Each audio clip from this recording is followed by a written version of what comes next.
واقع کربلا کا 10 محرم الحرام کو، لیکن پوری دنیا میں ایک رسم ہے کہ جب پہلی محرم کو ذکر کیا جاتا ہے تو حضرت امام حسین کا سفر جو آپ نے جس کا مدینے سے آغاز کیا تھا، آپ قبر رسول پر آئے، کیونکہ ایک نعرہ لگا شام سے کہ نعوذ باللہ من ذالک، انہوں نے کہا کہ کوئی دین نہیں آیا، کوئی وحی نہیں آئی، اور یہ بنی ہاشم کا ایک ڈھونگ تھا اقتدار حاصل کرنے کے لیے، تو وہی اٹھا جس کی رگوں میں مصطفیٰ کا خون دوڑ رہا تھا۔ امام حسین اٹھے اور آپ نے مدینے کو خیر آباد کیا۔ میرا آپ لوگوں سے سوال ہے کہ جب ہم جاتے ہیں مدینہ منورہ کی زیارت کرنے کے لیے تو کیا وہاں سے واپس آنے کا دل چاہتا ہے؟ نہیں، ہرگز نہیں چاہتا۔ ہم وہ کبھی نصیب بھی کرے کہ ہم وہ اس چیز کو محسوس اللہ کرے کہ مجھے بھی بار بار جانے کی چاہت پیدا ہوتی ہے۔ بالکل، اور جو لوگ گئے، میری آج کے دن کے دعا، اس ذکر کے صدقے سے دعا خدا کرے وہ بار بار جائیں، جو نہیں گئے وہ جائیں اور جا کر دیکھیں گے تو یقین کریں کہ جب بھی جاتے ہیں تو وہاں سے واپس آنے کا بالکل دل نہیں چاہتا۔ اور یہ تو رسول اللہ کے بیٹے تھے جو اس مدینے میں رہتے تھے، یعنی مدینہ وہ تھا کہ جو مشرکین بھی تھے نا، وہ رسول اللہ کے جسم مطہر سے ایک عجیب خوشبو آتی تھی کہ آپ جب جہاں سے گزر جاتے تھے تو کئی دنوں تک وہاں پر رسول اللہ کی خوشبو رہتی تھی، اور مشرکین بھی گزرتے تھے تو وہ یہی کہتے تھے یہاں سے محمد گزرے ہوں گے۔ تو یہ مدینہ وہ تھا کہ جہاں پہ رسول اللہ کی یادگار تھی امام حسین علیہ السلام کا بچپن وہاں پہ گزرا تھا۔ آپ اپنے نانا کے ساتھ، اپنے بابا کے ساتھ، اپنی ماں کے ساتھ رہے، اور اللہ کے دین کی بقا کے لیے اس وطن کو جب آپ نے خیر آباد کیا تو یہ امام حسین علیہ السلام کے لیے بہت مشکل وقت تھا، اور امام حسین علیہ السلام آئے روضہ رسول پر اور اپنے اہداف کو، اپنے مقصد کو بار بار واضح کیا ہے لوگوں کے سامنے،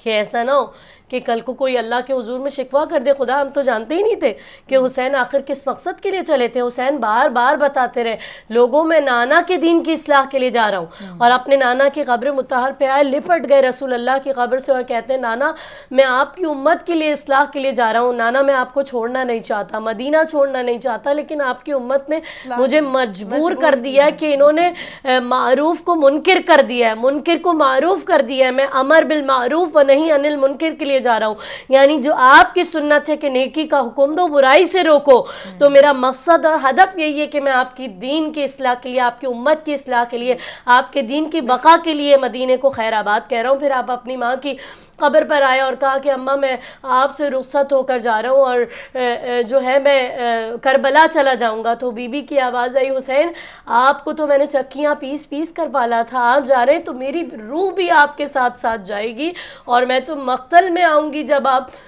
کا وقت آخر ہوگا، اپنے بالوں سے وہاں پر جھاڑو لگاؤں گی، اور پھر جب آپ کے سر کو کاٹا جائے گا اپنے برقعے میں آپ کے سر کو جو ہے وہ میں لے لوں گی۔ امام حسین علیہ السلام سفر کے لیے روانہ ہو گئے۔ راستے کے بہت سارے معجزات ہیں کہ جب آپ 28 رجب کو رخصت ہوئے اور 2 محرم کو وارد کربلا ہوئے، اس سے پہلے آپ مکہ مکرمہ میں گئے، اپنے حج کو عمرے میں تبدیل کر کے 8 ذی الحج کو آپ نے جو ہے وہ مکے کو خیر آباد کیا۔ کیونکہ وہ لوگ تلواریں لے کر حاجیوں کے بھیس میں وہاں پر آ گئے، تو نہ امام حسین مدینے میں خوریزی چاہتے تھے کیونکہ وہ رسول اللہ کا شہر تھا، نہ مکے میں کیونکہ وہاں اللہ کا حرم تھا، کہ میں اللہ کے حرم میں خوریزی نہیں چاہتا۔ خیر آباد کیا مکے کو، امام حسین روانہ ہو گئے اور راستے میں معجزات دکھاتے ہوئے گئے۔ جو لوگ ملاقات کرتے رہے امام حسین بتاتے رہے کہ میں نانا کے دین کے لیے جا رہا ہوں اور امت کی اصلاح کے لیے جا رہا ہوں۔ آپ پہنچے 2 محرم کو، وارد کربلا ہوئے، پوچھا امام حسین کی سواری وہاں پہ جا کے رک گئی۔ امام حسین نے 7 سواریاں تبدیل کی لیکن کوئی سواری آگے نہیں بڑھتی تھی۔ امام حسین سواری سے نیچے اترے اور کربلا کی خاک کو اٹھا کر ایک مرتبہ سونگا تو امام حسین کی زبان سے جملہ جاری ہوا، اِنَّا لِلَّهِ وَإِنَّا إِلَيْهِ رَاجِعُونَ، اور پھر وہیں ٹھہرا دیا سواریوں کو۔ پوچھا لوگوں سے یہ اس جگہ کا کیا نام ہے؟ کسی نے کہا ماریا ہے، کسی نے کہا ناصریہ ہے، کسی نے کہا قادسیہ ہے، کسی نے کہا نینوا ہے۔ ایک بزرگ تھے بنی اسد قبیلے کے، انہوں نے کہا کہ اس کا نام کرب و بلا ہے۔ امام حسین نے کہا بس یہی میری قتل گاہ ہے۔ امام حسین نے خریدا اس زمین کو، بنی اسد قبیلے والے کیونکہ رسول اللہ سے عشق رکھتے تھے، انہوں نے کہا ہم آپ کو ہبہ کرتے ہیں، یہ زمین آپ کو دیتے ہیں۔ امام حسین نے کہا نہیں، میں نہیں چاہتا کہ ہماری قبریں کسی اور کی زمین پر بنے ہیں، میں خود خریدنا چاہتا ہوں۔ 60,000 دینار میں مولا نے اس زمین کو خریدا اور فرات کے کنارے جو ہے وہ خیموں کو لگا دیا۔ پھر جب وہاں پر لشکر آیا یزید کا تو انہوں نے کہا کہ یہاں سے خیموں کو ہٹا دیا جائے، خیمے ہٹا دیے گئے، اور 7 محرم سے جب پانی بند ہوا ہے آل رسول پر تو العطش العطش کی صدائیں آتی تھی امام حسین علیہ السلام کے خیموں میں سے۔ ساقی کوثر کے بچے پیاسے تھے۔ کائنات میں پہلی مرتبہ ہوا، میرا آپ سے سوال ہے کہ جب حضرت اسماعیل ایڑیاں رگڑ رگڑ کر چشمہ زمزم جاری کر سکتے ہیں تو کیا امام حسین دعا کرتے تو آپ کے لیے پانی نہ آ جاتا؟ یا آپ کے بچے دعا کرتے تو فرات سے پانی آپ کے لیے نہ آ جاتا، خود چل کر ان کے قدموں میں آ جاتا؟ یہ رسول اللہ کے بیٹے ہیں، صاحب وحی کے بیٹے، یہ جو کچھ چاہے کر سکتے تھے، لیکن انہوں نے کائنات کو بتایا کہ تم کیا ہم پر پانی بند کرو گے، ہم تو تاریخ میں لکھوائیں گے کہ تاریخ میں پہلی مرتبہ ایسا ہوا کہ پیاسے جیت گئے، پانی ہار گیا، پیاس ہار گئی، پیاسے جیت گئے، ظلم ہار گیا، مظلوم جیت گئے۔ ظلم کرنے والوں نے ظلم کی انتہا کی اور انہوں نے شان مظلومیت دکھائی، پیاسے رہے، ورنہ چاہتے، اور وہ جو مولا کے ساتھ لوگ موجود تھے ان میں سے کسی ایک نے نہیں کہا کہ مولا ٹھوکر ماری، آپ فخر اسماعیل ہیں، آپ رسول اللہ کے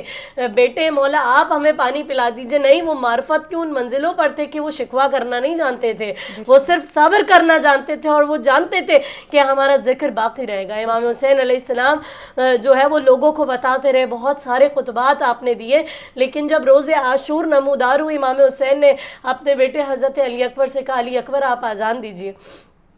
کیونکہ رسول اللہ سے حضرت علی اکبر کی صورت مشابہ تھی، بالکل علماء لکھتے ہیں کہ دکھنے میں بالکل ہو بہو اپنے نانا رسول اللہ صلی اللہ علیہ وآلہ وسلم جیسے تھے، کیونکہ امام حسین کو اپنے نانا سے بہت محبت تھی، تو اللہ سے دعا کرتے تھے نماز شب میں، اللہ مجھے ایک ایسا بیٹا دیجئے جو میرے نانا سے مشابہ ہو، تو اللہ نے حضرت علی اکبر دیے تھے امام حسین کو، بالکل رسول اللہ سے صورت میں مشابہ تھے۔ جب میدان میں گئے تھے تو لوگ کہہ رہے تھے، ہمارے ساتھ دوڑتا ہوا آیا اور کہا کہ جلدی سے جو ہے وہ اس کو مار دو، ایسا نہ ہو کہ ہماری فوج میں بغاوت ہو جائے۔ لوگوں کو ایسا معلوم ہو رہا تھا جیسے خود رسول اللہ کی جوانی کا عالم ہو اور رسول اللہ آ گئے ہو۔ تو اور جب امام حسین نے پیش کیا تھا حضرت علی اکبر کو تو کہا تھا اے اللہ گواہ رہنا میں اسے بھیجنا ہوں جو صورت اور سیرت میں میرے نانا جیسا ہے۔ یہاں پر ایک سوال ہے کہ حضرت علی اکبر کا صورت میں رسول اللہ جیسا ہونا ان کا کمال دیں گے، وہ اللہ کا کمال ہے کہ اللہ نے ان کو رسول اللہ جیسا صورت میں بنایا، لیکن سیرت میں رسول اللہ جیسا ہونا یہ علی اکبر کا اپنا کمال، یہ امام حسین کی تربیت کا کمال ہے۔ امام حسین کے انصار گئے میدان میں اور ایک سے بڑھ کر ایک قربانیاں پیش کی، وہ کہ ہم پڑھیں تو ہماری روح کانپنے لگتی ہے، ایسے ایسے مظالم ڈھائے جاتے تھے۔ جب نماز کا بھی وقت ہوا تھا تو امام حسین نے نماز کو فوقیت دی اور دنیا کو بتا دیا اگر حسین کا چاہنے والا اپنے آپ کو کہتے ہو تو تیروں کی بھی برسات ہو، وقت نماز ہو جائے تو نماز کو قضا نہیں کرنا، نماز کو ادا کرنا ہے۔ حق اور باطل کا نعرہ لگایا جائے تو پروردگار عالم کے سجدے کے ساتھ لگا جائے۔ امام حسین نماز ادا کر رہے ہیں، وہاں سے تیر جو ہے وہ چلنے شروع ہو گئے۔ جناب سعید جو امام حسین کے صحابی تھے وہ کھڑے ہو گئے، بہت بوڑھے تھے، بہت ضعیف تھے، اور اس قدر کہ جب بیٹھتے تھے گھوڑے پر تو اپنے پاؤں کو باندھ دیا کرتے تھے، رکاب سے بیٹھ نہیں پاتے تھے، اس کے باوجود کھڑے ہو گئے، کہا مولا آپ نماز ادا کیجئے میں آپ کا دفاع کروں گا۔ امام حسین نماز ادا کر رہے ہیں، وہاں سے تیر چل رہے اور ان کے سینے پہ آ کر تیر لگ گئے۔ مولا نے نماز کو تمام کیا اور انہوں نے مولا حسین سے کہا مولا آپ مجھ سے راضی ہیں؟ مولا نے کہا میں راضی ہوا، میرے نانا رسول اللہ تم سے راضی ہوئے، تم اللہ کے دین کی بقا کے لیے آئے تھے، میرے بابا علی مرتضیٰ تم سے راضی ہوا، اپنے اصحاب کی قربانیاں پیش کی، مسلم بن اوسجا، زہیر ابن قین، حبیب ابن مظاہر، حضرت حر، ان کے بیٹے، ان کے غلام، سب عزیز و اقارب کی قربانیاں پیش کی۔ اور جب خاندان بنی ہاشم کی باری آئی تو ایک سے بڑھ کر ایک خوبصورت ترین ہستی، حضرت زینب سلام اللہ علیہ کے بچے، حضرت اون اور محمد جو 7-8 برس کے بچے تھے، حضرت قاسم جن کی عمر 13 برس تھی، امام حسن کے بیٹے، اور یہ حضرت حسن کے جو بیٹے تھے گل بدن تھے، ان کو کہتے ہیں گل بدن، بہت نازک پھولوں جیسا ان کا جسم مطہر تھا، اور ان کو امام حسین باریک ترین کپڑا پہناتے تھے، ورنہ عرب میں دستور یہ تھا کہ وہ لوگ موٹا جو کھدر کا کپڑا ہوتا ہے وہ پہنا کرتے تھے وہاں کے مرد، لیکن ان کا جسم بہت نازک تھا تو امام حسین بہت محبت کرتے تھے کیونکہ ان کے بھائی امام حسن کی نشانی تھے، لیکن ان کو شہادت کا اتنا شوق تھا امام حسن کے بیٹے کو کہ بار بار آتے تھے کہ چچا مجھے میدان کی اجازت دیجیے۔ تو امام حسین نے جب جب اجازت نہیں دی تو ان کے بازو پر ایک نوشتہ جو ہے وہ بندھا ہوا تھا، اور امام حسن نے وصیت کی تھی ان کی ماں کو کہ جب کبھی مشکل ترین وقت آئے تو اس کو کھولنا۔ جب ان کی والدہ نے کھولا، اس کو لے کر گئیں تو اس میں یہی پیغام تھا کہ حسین میرا بیٹا قاسم تمہاری نصرت جو ہے وہ کرنا چاہے گا تو اس کو اجازت دے دینا۔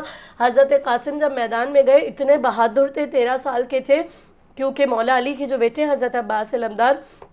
ان کے شاگرد تھے، انہوں نے سکھائی تھی ان کو تلوار چلانا، نیزہ چلانا، اور بڑے بہادر تھے حضرت عباس علمدار۔ انہوں نے جا کر ارزق شامی اور اس کے 4 بیٹے جو بڑے بہادر تھے ان چاروں کو واصل جہنم کیا اور عمر سعد کے خیمے تک پہنچ گئے تھے، اور ایک مرتبہ اس نے آواز لگائی سب مل کر حملہ کرو، تو تیر، تلواریں، نیزے، ایک چھوٹے سے بچے کے لیے سب لوگ جمع ہو گئے، اور حضرت قاسم وہ ہے کہ ان کا پاؤں جو ہے وہ رکاب میں پھنس گیا، تو زندگی کی حالت میں انہوں نے کہا کہ اس کے لاشے کو پامال کرو، تو آپ زندہ تھے، سانسیں باقی تھی، اس کے باوجود دائیں کے گھوڑے بائیں اور بائیں کے دائیں دوڑائے گئے، اور زندگی میں جب آپ کی سانسیں چل رہی تھی آپ کے جسم کو پامال کر دیا گیا۔ امام حسین آئے، اپنی گٹری کے دامن میں ان کے لاش کے ٹکڑوں کو جمع کیا۔ ہم کہاں کہاں تک بیان کریں کہ جب حضرت عباس علمدار جنہیں سقائے سکینہ کہا جاتا ہے وہ حضرت بی بی سکینہ کے لیے پانی لینے گئے فرات پہ، تو اتنے بہادر تھے کہ لوگوں نے فرات پہ سے قبضہ چھوڑ دیا تھا، کہا علی کے بیٹے عباس آ رہے ہیں۔ مولا نے پانی کو بھرا اور جو ہے وہ بس خیمے تک لے کر جانا چاہتے تھے، خود بھی پیاسے تھے، آپ کا گھوڑا بھی پیاسا تھا لیکن پانی نہیں پیا، مشکیزے کو بھرا خیمے کی طرف لے کر جا رہے تھے۔ بس ایک مرتبہ ایک ایسا تیر آیا کہ حضرت عباس کا دایاں بازو قلم ہو گیا، پھر بایاں بازو بھی قلم ہو گیا، اتنا شوق تھا کہ کسی طرح سے خیمے میں پانی پہنچا دوں، تو حضرت عباس نے اپنی مشکیزہ جو تھا اس کو دانتوں میں دبا لیا۔ ایک تیر ایسا آیا جو مشکیزے پر لگا، بس جب مشکیزے پر تیر لگا تو حضرت عباس کی آس ٹوٹ گئی، اور پھر ایک تیر آیا جو آپ کی آنکھ میں لگا، اس کو نکالنے کے لیے آپ نے اپنے دونوں گھٹنوں کے درمیان اپنے سر کو رکھا، جھٹکنا شروع کیا تو امامہ گر گیا، آپ کے سر پہ گرز لگا اور بغیر شانوں کے نیچے تشریف لائے۔ جب حضرت علی کی زوجہ حضرت ام البنین کو بتایا گیا تھا، کیونکہ حضرت عباس بڑے بہادر تھے، ان کو بتایا گیا کہ عباس ایسے شہید ہوئے، ان کے دونوں بازو کٹ گئے تھے، وہ زمین پر گھوڑے سے گرے، تو انہوں نے ایک جملہ کہا، ویسے سنتی رہی، اور ایک جملہ کہا کہ مجھے یقین نہیں آتا میرے عباس کے بازو کاٹے گئے اور وہ زمین پر کیسے آئے ہوں گے، کیونکہ جس کے بازو ہوتے ہیں وہ تو سہارا لے لیتا ہے، لیکن جس کے بازو ہی نہیں ہوں گے تو وہ سہارا کس طرح سے لے گا۔ اس طرح کے مظالم تھے، اور حضرت عباس کی لاش پر جب امام حسین آئے تھے تو انہوں نے وصیت کی تھی مولا میرے لاشے کو خیمے میں نہ لے جائیے گا، اس لیے کہ میں شرمندہ ہوں، میں سکینہ کے لیے پانی نہیں لا سکا۔ یہی وجہ آج بھی جب آپ علم عباس دیکھیں گے کہیں بھی تو اس کے ساتھ ایک چھوٹا سا مشکیزہ ضرور جو ہے وہ نصب ہوتا ہے، یہ چچا اور بھتیجی کی محبت کی نشانی ہے، کیونکہ کربلا میں ہر رشتہ کمال کی منزل پر نظر آتا ہے، جو حضرت علی اکبر جن کا میں نے ذکر کیا کہ وہ بالکل رسول اللہ جیسے تھے، جب وہ میدان میں آئے تو وہ اس قدر جنگ کر رہے تھے، بہت بہادر تھے، اور مولا عباس علمدار کو تو جنگ کی اجازت ہی نہیں تھی۔ امام حسین نے کہا تھا عباس ہم جنگ کرنے کے لیے نہیں آئے، اس لیے کہ بہت شجاع تھے، بہت بہادر تھے، اکیلے پوری فوج کے لیے کافی تھے، تو امام حسین کی وجہ سے صبر کی زنجیریں پاؤں کے اندر ڈلی ہوئی تھی۔ میں سوچتی تھی بچپن سے کہ حضرت عباس اتنے بہادر تھے لیکن آپ نے جنگ کیوں نہیں کی۔ جب عشق کی منزلوں کو طے کیا تو پتہ چلا بہادری ہے ہی وہ کہ جب اپنے نفس پہ اپنے آپ پہ قابو پا لیا جائے اور صبر کیا جائے۔ امام تھے حضرت امام حسین، امام کی بات کی تائید کی جائے اور جو وہ کہیں وہ کیا جائے، جو رسول اللہ کہیں وہ کیا جائے، تو یہ بہادری تھی حضرت عباس علمدار کی کہ اتنے بہادر ہوتے ہوئے اپنے امام کی بات کو مانا اور تلوار نہیں نکالی، جنگ نہیں کی۔ حضرت علی اکبر بھی اسی طرح سے بہت جنگ کر رہے تھے کہ ایک مرتبہ اعلان کیا عمر سعد نے سب مل کر حملہ کرو، تو ایک برچھی ایسی آئی جو حضرت علی اکبر کے سینے میں رکھ گئی۔ میری روح کانپ جاتی ہے اس بات کو بیان کرتے ہوئے کہ امام حسین جب ایک حضرت حر کا بیٹا گرا تھا گھوڑے سے تو امام حسین حر سے پہلے پہنچ گئے تھے۔ حر نے ہاتھ جوڑ کے کہا تھا مولا آپ امام ہیں، یہ غلام کا بیٹا ہے، آپ کیوں آ گئے؟ تو مولا نے کہا تھا حر میری نانا کی شریعت کہتی ہے جوان بیٹے کا لاشا بوڑھے باپ نہیں اٹھاتے، اور جب حضرت علی اکبر گھوڑے سے نیچے گرے تھے تو امام حسین جا رہے تھے، راوی کہتا ہے کہ امام حسین کی بینائی چلی گئی تھی، ان کو کچھ نظر نہیں آ رہا تھا، ایک 6 مہینے کے چھوٹے سے بچے کی طرح چلتے ہوئے حضرت علی اکبر کی لاشے پر پہنچے تھے، اور آپ کی برچھی میں ہاتھ ڈال کر جب برچھی کو نکالنا چاہتے تھے اس زمین کربلا میں زلزلہ آ رہا تھا۔ یہ صبر تھا لیکن علی اکبر نہیں ہل رہے تھے اور کہہ رہے تھے بابا میں نہیں ہل رہا ہوں، یہ زمین ہل رہی ہے. یہ امام حسین علیہ السلام کا صبر تھا. ہم کہاں کہاں تک اس کو بیان کریں گے. بالکل. اور اس وقت جو ناظرین ہمارے اسٹوڈیو میں کیفیت طاری ہو چکی ہے، میرے پاس تو الفاظ نہیں ہیں. اور جیسے میں اس چیز کو محسوس کر رہی ہوں، مجھے بالکل یقین ہے کہ آپ بھی محسوس کر رہے ہیں، لیکن یہ ایسے واقعات ہیں جو حقیقت پر مبنی ہیں، اور اس سے ہمیں صبر کا سبق حاصل ہوتا ہے، محبت کا سبق حاصل ہوتا ہے، اور سچائی کا، حق کی راہ پر چلنے پہ یقین اور پختہ ہو جاتا ہے. پروردگار کہتا ہے نا کہ بس یقین کرو اور حق کی راہ پر چلو، حفاظت میں کروں گا. تو یہی باتیں ہیں، اور یہی ہمارے جو انبیاء کرام ہیں، پیغمبران ہیں،